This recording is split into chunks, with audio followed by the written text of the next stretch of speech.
Nous allons vouloir ici comparer les deux fractions 4 cinquièmes et 11 quinzièmes. Je vais d'abord réfléchir aux méthodes que je connais. Première méthode, lorsqu'elles ont le même dénominateur. Ici j'ai 5, ici j'ai 15. Ce n'est pas le cas, je ne peux donc pas utiliser cette première méthode. Deuxième méthode que nous avons vue, lorsqu'elles ont le même numérateur. J'ai 4 d'un côté, 11 de l'autre, je ne peux donc pas utiliser cette deuxième méthode. La troisième méthode que vous avez dû voir sur les exercices que je vous ai donnés à la maison, c'est lorsqu'une fraction est plus petite que 1 et l'autre plus grande que 1. On peut ainsi les comparer. Je regarde, 4 cinquièmes est plus petite que 1, puisque 4 est plus petit que 5.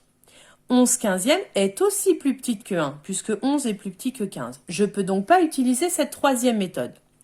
Il va donc falloir que je trouve autre chose pour pouvoir comparer ces deux fractions. Je regarde ces fractions. J'ai ici un dénominateur qui est égal à 5, un dénominateur qui est égal à 15. Je sais que si les fractions avaient le même dénominateur, je pourrais les comparer facilement.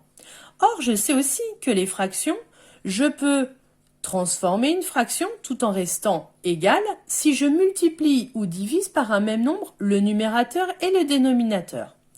L'idée va donc être de faire en sorte de transformer une ou les deux fractions de manière à avoir un dénominateur commun. Ce dénominateur commun, il va donc falloir que ce soit un multiple commun à 5 et à 15. Pourquoi un multiple? Puisqu'on veut que ça reste des nombres entiers. Donc je ne vais pas faire de division, mais je vais plutôt multiplier les dénominateurs que j'ai pour obtenir le même nombre. Je regarde ces deux dénominateurs, 5 et 15. Un multiple commun, ces nombres sont assez simples. On sait que 15 est un multiple de 5 puisque je peux obtenir 15 en multipliant 5 par 3. Je vais donc partir de ma fraction 4 cinquièmes et faire en sorte de la transformer pour qu'elle reste égale à une fraction sur 15. Pour pouvoir que ça reste égal, il faut que je multiplie le numérateur 4 et le dénominateur 5 par un même nombre au numérateur et dénominateur. Et pour que j'obtienne 15, ce nombre, ça va être 3.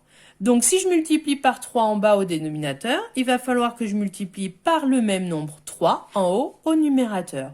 J'obtiens donc 4 fois 3, ça fait 12, la fraction 12 quinzièmes, qui est donc égale à 4 cinquièmes. Et l'intérêt de cette fraction, c'est que ici, j'obtiens le même dénominateur que ma fraction 11 quinzièmes.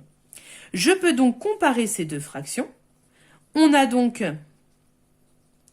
12 quinzièmes qui va être plus grande que 11 quinzièmes, puisqu'elles ont le même dénominateur et que 12 est plus grande que 11.